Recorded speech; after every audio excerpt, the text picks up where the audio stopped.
We should all do like bug eyes or something on the count of three. Everybody just goes, what?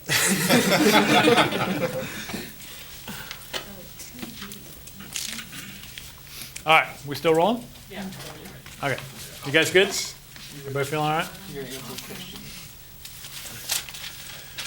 Hello class, Professor Anderson here. Let's talk a little bit more about conservation of momentum, and specifically let's talk about these collisions in 2 dimensions. So we, of course, live in a 3-dimensional world, but a lot of the time you can sort of simplify the problem to 2 dimensions. So when you're driving around in your car on the surface of the Earth, it's really like you're driving in 2 dimensions, okay? Because you're sort of constrained to move on the surface of the Earth. You typically don't launch your car up off the ground, and you don't go down underneath the road. You're on the surface of the road. It really is like 2 dimensions, okay? Billiards is another example of 2-dimensional collisions, right? They are constrained to move around the surface of the table. They typically don't jump up off the table unless you're doing some trick shots. Okay, so they stay in these 2 dimensions. So 2 dimensions really governs a lot of what we're worried about with collisions.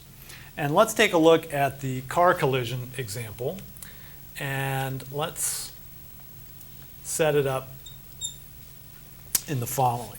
Let's say that we have a car here that has mass 2. It's moving in this direction at speed v2. And then we have another car here that is mass m1. It's moving at speed v1. And these 2 things are going to come together and collide right there. Okay? And when they come together and collide, let's say they stick together.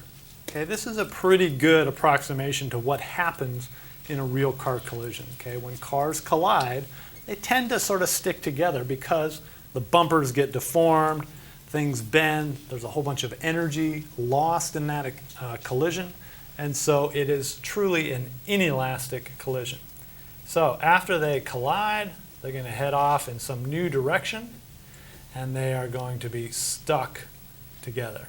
There's car 1, there's car 2, they are stuck together, and they're moving at some final speed v sub f. So this is what it looks like in general. And whenever you draw something in general like this, you should always identify a coordinate system. So it makes sense to use this as our x and use this as our y. And if that's the case, then we need to identify some angles. Let's call this angle phi. And just for kicks, let's call this angle theta. Okay? Usually we write theta relative to the x-axis, but just as an example, let's use that as our theta. Okay? So this is the before picture. This is the after picture. And now we can write down conservation of momentum. It tells us that P initial is equal to P final, and those are vectors, and each one has 2 elements in it. Okay, we have an m1 and an m2 on the left side. We have an m1 and an m2 on the right side. We have x components. We have y components. We have a lot in there. So let's expand this a little bit. Let's do the x components first. P1 initial in the x plus P2 initial in the x equals P1 final in the x plus P2 final in the x. And let's do this part explicitly. So m1 v1 is the momentum of the initial guy, but we want the x component of it, right? It's coming down at this funky angle. It's partially in the x, it's partially in the y. So we have to worry about what is in the x direction.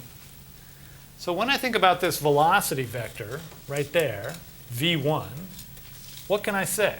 Well, v1 is kind of coming down like that. And that's going to have some component in the y and some component in the x. And so this side of the triangle is the x, this side of the triangle is the y, And if that is angle phi, and that's our right angle, then I know that this one is going to be cosine. So right here, I need a cosine of phi. That's this first term, P1 initial in the x. What about P2 initial in the x? What is the momentum of this guy in the x direction? Chris, what do you think? It's going to be mv sine theta. Okay, we're looking at this one right here. Sorry. The x is 0. X is 0. Perfect. Very nice. Okay. Now let's worry about the right side of this equation. Well, I can still treat these as independent particles. And so I can write this as m1 times v final. And now I have to figure out what the x component of this thing is. Let's take a look at this v final. V final is heading up in that direction. That is composed of two things, vertical and horizontal. This is my right angle. This is the angle that we defined as theta. So this is going to be v final times what? It's going to be sine of theta. And this side over here is v1 cosine. Sorry, v final cosine theta. So on this right here, I want v final sine theta. And then we have to add P2, but that's just m2 v final sine theta. And so on this right side, we can in fact combine the two, which makes sense. They're stuck together. Okay, so let's rewrite this equation. m1 v1 cosine phi equals m1 plus m2 v final sine theta. Everybody okay with that part so far? We're just looking at the x component now. Okay, let's deal with the y component. The y component is going to look very similar to this. We're just going to change the x's to y's. P1 initial y plus P2 initial y equals P1 final y plus P2 final y. It's really the same equation. We just changed all the x's to y's. And now we need to think about P1 initial in the y. All right. M1, V1, we know that's got to be in there somewhere. We used cosine before, so we probably want to use sine. That makes sense. That's this side of the triangle, right? And sine is, let's see, sine of phi, right? That was our angle. Okay, that looks pretty good. Is there anything else I want to add to this? Anything else I should put in here?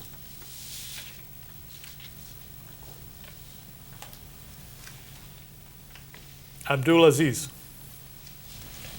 grab the mic. Anything else I want to put into this first statement right here?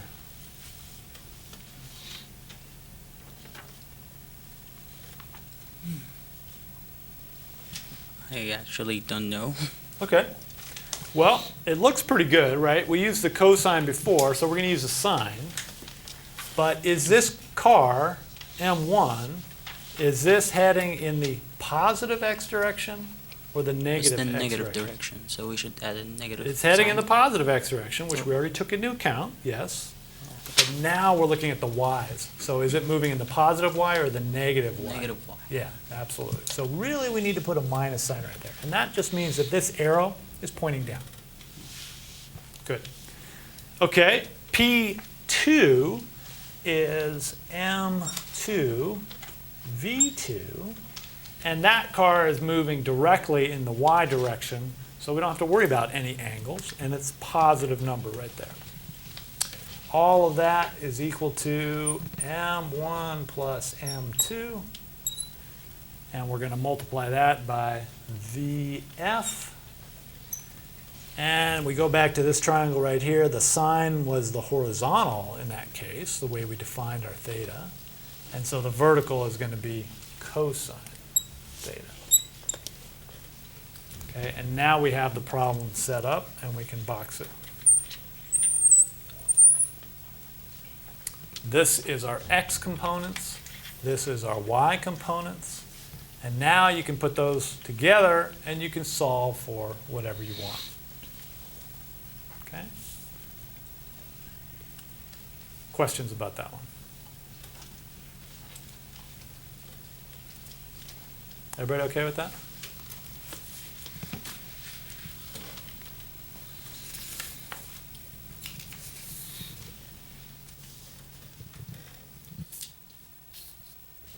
Everybody good? Okay.